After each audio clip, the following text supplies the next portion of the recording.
Salut tout le monde, on se retrouve pour une nouvelle vidéo. Et cette fois-ci, un format qui change de d'habitude, mais que j'ai envie de faire au niveau de la chaîne, c'est plutôt faire le top 10 des meilleures cartes, par exemple, d'une extension. Et bon bah pour le coup, petit disclaimer, ce top 10 là, c'est mon top 10 à moi, c'est pas le top 10 de tout le monde.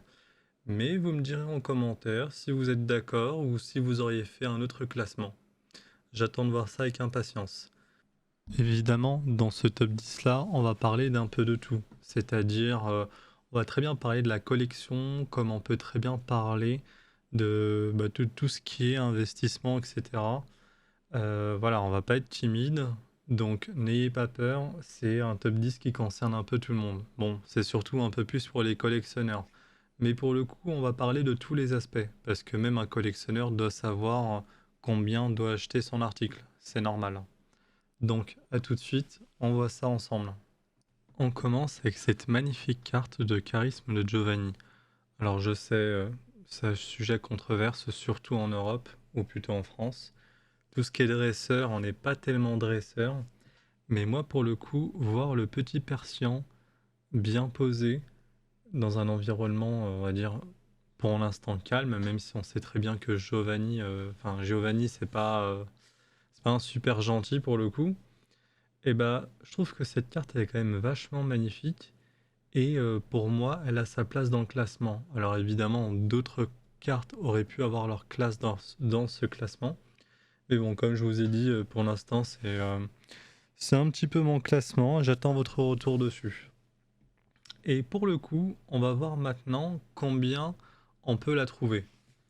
Je suis allé sur un site assez connu, donc pas besoin de donner le nom, pour regarder à peu près la carte, elle se vend à combien. Donc, bon, comme on peut le voir, elle se vend à peu près entre 17 et 25 euros en grande moyenne. Donc voilà, ça nous fait une carte pour commencer, on va dire, cette collection du top 10. Pas très cher, donc ça va, on s'en sort bien. Évidemment, avec les prix pratiqués, on parle plutôt des prix de novembre, voire même décembre. Après la carte, possiblement, plus ou moins, prendre de la valeur ou même un petit peu en perdre selon sa cote. Mais en général, les cartes qui sont bien cotées prennent plus de valeur. Maintenant, passons à la carte suivante. Alors, nous voilà, passons sur le match hopper. Donc, moi, je la trouve vraiment très intéressante cette carte parce qu'en gros, elle a tellement de détails et on voit, on va dire, le Pokémon dans différentes actions qui font qu'elle est quand même très intéressante par rapport à une carte lambda. Et c'est pour ceci que j'ai voulu la classer au niveau du classement. Parce que pour le coup, elle est vraiment très intéressante et ça donne un peu plus de vie pour les cartes en général Pokémon. Maintenant, si on regarde en détail la carte, combien elle est vendue en général, pour le coup, on est quand même assez surpris parce que vu le niveau de détail en général pour une carte aussi belle, on est quand même aux alentours de 30 à 40 euros. Et là, on est plutôt entre 13 et 20 euros maximum. Alors évidemment, ça compte pas le fait que par la suite, elle peut prendre de la valeur, etc. Mais en temps de maintenant, où j'ai tourné la vidéo vers le mois de décembre, oui, la carte elle vaut bien entre 13 et 20 euros et c'est extrêmement intéressant pour une carte aussi sympa. Donc voilà pourquoi je la mets dans le classement. Parce que pour le coup, elle n'est pas aussi chère et aussi très intéressante. Alors évidemment, dans le classement, il y aura des cartes qui seront un petit peu plus chères et plus intéressantes, mais on verra par la suite. J'ai beaucoup de choses à vous dire sur cette carte. Alors effectivement, on pourrait se dire que pour le peu de détails, elle n'est pas aussi intéressante. Mais pour le coup, je suis pas si d'accord que ça. Parce que quand on regarde bien, la carte, elle est vachement intéressante parce que pour le coup, on voit quand même un décor un petit peu, euh, un petit peu forêt. Alors évidemment, c'est que le côté, mais surtout, on voit quand même le Psychoquack qu'on n'a pas l'habitude de voir tout le temps dans toutes les séries et surtout qui a été délaissé pendant un grand nombre de séries. Et surtout, il descend des longs escaliers. Alors les longs escaliers, Moi, personnellement, ils me font penser plutôt au Sacré-Cœur. Bon, chacun a sa vision des choses. Et moi, je trouve vraiment cette carte magnifique pour le coup, avec la représentation du Psycho Quack bah, qui a toujours peur, mais cette fois-ci, on va dire dans un environnement où il est plutôt en sécurité. C'est pour ça que j'ai voulu la mettre dans le classement. Bon, maintenant on va voir combien elle vaut cette carte. Je suis quand même assez étonné parce que quand on voit bah, des cartes aussi intéressantes, parfois on peut se dire qu'elles sont à 30-40 euros, mais c'est pas du tout le cas. Parce que là, quand on regarde bah, par exemple combien elle se vend en général, on est plutôt dans les alentours entre 10 et 20 euros. Et bah, ça reste très intéressant pour une carte comme ça. Donc ouais, ça reste très abordable et surtout pour l'avoir dans sa collection. Et ça fait plaisir. Passons à la carte suivante. En septième position, qui peut étonner plus d'un parce que c'est un starter que j'ai décidé de mettre en septième position, et bah ça sera le Florizard. Alors, ouais, je sais, tout le monde ne sera pas forcément d'accord. Mais pour le coup, le Florizard, bon, il est quand même suffisamment bien pour être dans le top 10, mais pas pour être dans le top 3, si vous voyez ce que je veux dire. Alors la carte, elle est sublime, et surtout quand vous la voyez en vrai avec le niveau de détail et les empreintes sur la carte, c'est vraiment magnifique. Et c'est pour ça que j'ai voulu la mettre dans le classement. Maintenant, on va voir à peu près elle coûte combien. Oula, c'est là où ça commence à piquer un petit peu comme vous pouvez le voir. Alors, je vous avais prévenu, hein. Je vous ai dit qu'il y aurait des cartes qui seront un petit peu plus chères que prévu. Là, elle se situe entre 40 et 55 euros. Et en vrai, quand on regarde bien, 40 euros, bah, c'est très rare de la trouver à 40 euros. On va plutôt se situer entre 47 et 55 euros. Et franchement, pour une carte avec vraiment un grand nombre de détails comme elle, et surtout quand on la voit en vrai avec les empreintes qui sont magnifiques, elle vaut largement son prix. Et pour le coup, je suis vraiment d'accord. Vous aviez dû vous en douter un petit peu. Forcément, si on parle de Florizard, pas loin, il y aurait le Tortank. Alors, ouais, le Tortank, en vrai, il est sympa. Et franchement, j'ai voulu le mettre devant le Florizard pour une autre raison. Parce que pour le coup, on a l'habitude de le voir dans des environnements où il est un petit peu plus vers l'extérieur et pas vraiment au niveau de l'eau. Mais là, il est vraiment dans l'eau. Et pour le coup, c'est vraiment très intéressant. C'est comme si on le voyait pas spécialement en train d'être en attaque, mais plutôt être, on va dire, dans son environnement naturel, là où il vit. Et je trouve ça vraiment cool, même si on voit pas grand-chose au niveau de l'environnement.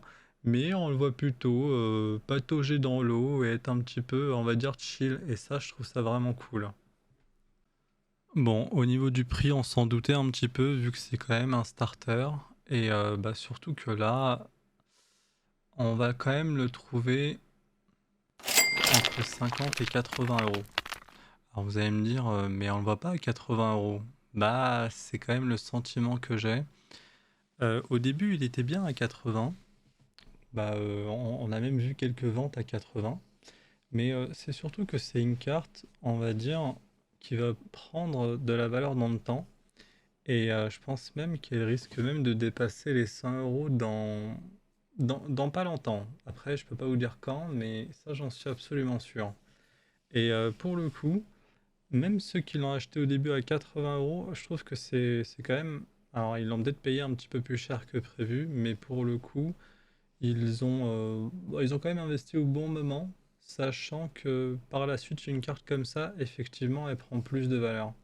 Et c'est quand même très intéressant de choper une de ces cartes-là au début, au lieu de se tâter et qu'après, un peu plus tard, elles nous reviennent beaucoup plus cher. Donc moi je trouve que c'est quand même un assez bon investissement, même si on l'a payé un peu plus cher que prévu. Vaut mieux l'avoir dans l'état qu'on veut l'avoir, au lieu de la payer par exemple 60 euros et que le quadrillage nous plaît pas par exemple. Voilà, c'est pour ça que je dis ça, parce qu'en général il y a des gens qui sont prêts à payer un peu plus cher pour avoir une carte beaucoup plus propre. Et ça se comprend. Bon, je sais que mon choix va en étonner plus d'un. Et je vais vous expliquer pourquoi. Alors, beaucoup auraient mis le Dracofeu en premier. Mais c'est pas parce que c'est Dracofeu et également parce que c'est peut-être la carte qui coûte le plus cher que je vais la mettre en premier. Mais par contre, je vais vous expliquer déjà pourquoi elle est dans le classement. Alors pour le coup, moi, le Dracofeu, dans son environnement, je trouve très sympa. Pourquoi on va dire pourquoi je la descends au niveau du classement, même si j'adore ce Pokémon-là. Pourquoi elle n'est pas première? Bah parce que pour le coup, le Dracofeu, il est un peu loin, il y a un peu moins de détails. On voit pas grand-chose. Alors j'irai pas jusqu'à dire que c'est une mouche qui vole, hein. Pas du tout. Même si la blague pourrait être drôle. Mais c'est surtout que derrière, il y a quand même un grand manque de détails et ça, c'est vraiment dommage pour cette carte. Mais sinon, le décor est magnifique.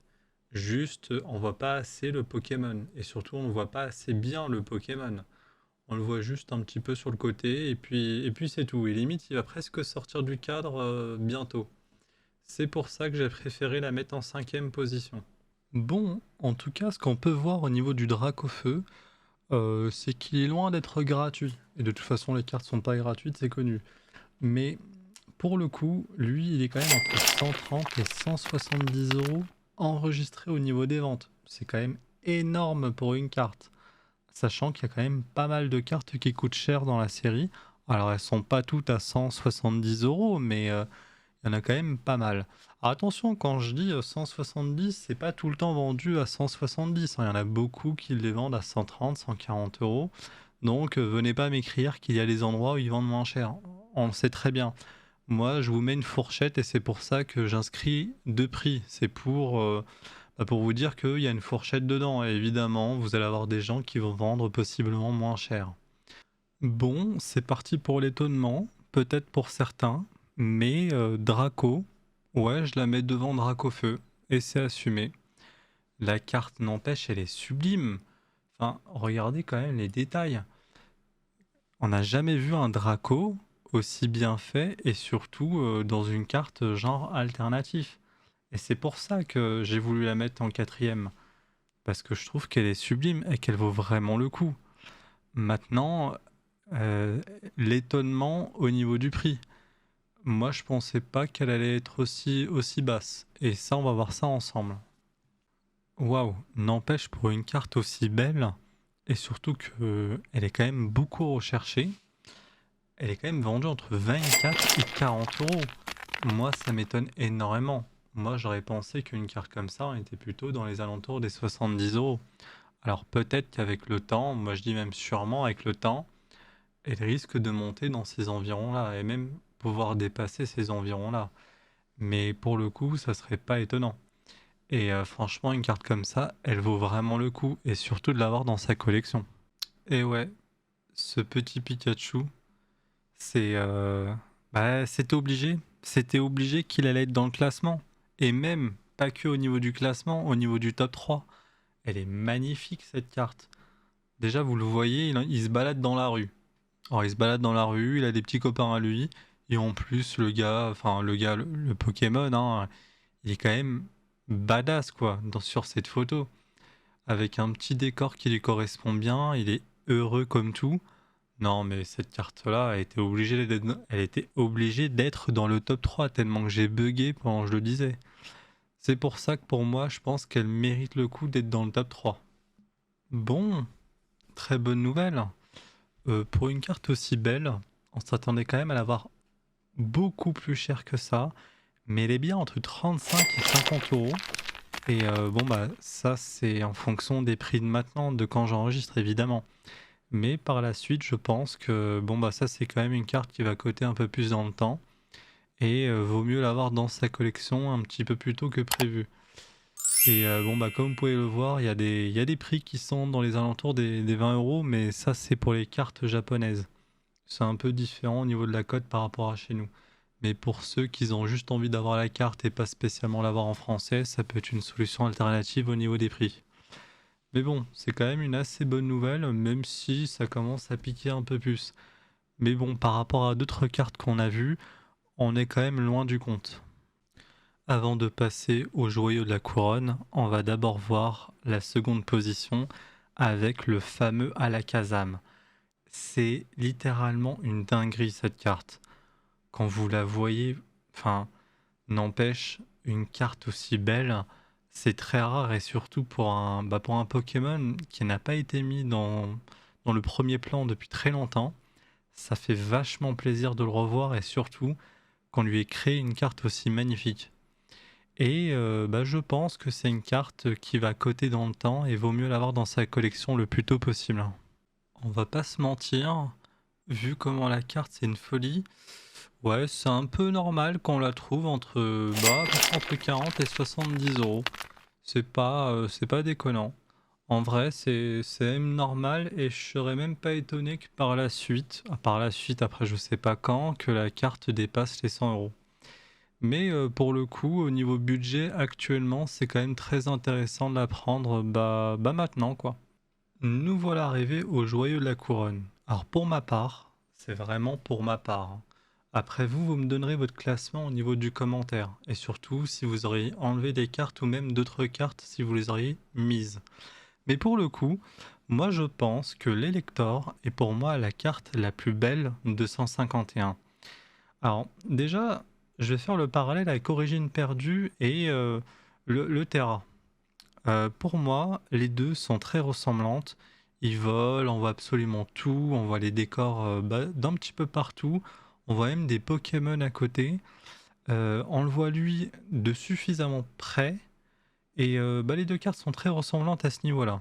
Bon, ça c'était juste pour faire le parallèle, mais pour le coup, l'Elector, il est quand même sacrément bien fait, et surtout le décor dans lequel il est très représentatif. Et c'est pour ça que j'ai voulu la mettre en première position. Maintenant, quand on regarde, c'est une carte, je pense qu'elle mérite largement son prix. Elle est plutôt entre 64 et 80 euros. Et voire même un peu plus, voire même parfois 90 euros selon quand vous l'avez acheté. Et moi, je pense en vrai que c'est une carte qui va largement dépasser les 120 euros dans pas longtemps également, quoi. Et en vrai, ce serait pas déconnant. Parce que vu comment on voit comment elle a été faite, et surtout le niveau de détail, moi je l'ai, cette carte-là. Et surtout quand on voit au niveau des empreintes, comment c'est magnifique, comment c'est surtout bien fait en vrai, c'est pas déconnant et c'est une des raisons pourquoi je l'ai mis première. Alors beaucoup de personnes auraient mis un Dracofeu, mais c'est pas parce que c'est Dracofeu qu'il faut le mettre en premier. Pour ceux qui sont restés jusqu'au bout de la vidéo, je vous remercie de l'avoir visionné. Et surtout, j'espère que vous allez me faire votre retour en commentaire de mon classement et même possiblement me donner votre classement qui peut être différent du mien. Au niveau des commentaires, j'ai vraiment hâte de voir ça. Et surtout, je vous remercie de me soutenir depuis peu de temps. Et ça fait vachement plaisir. On se retrouve à très bientôt pour une nouvelle vidéo. Salut tout le monde et prenez soin de votre collection.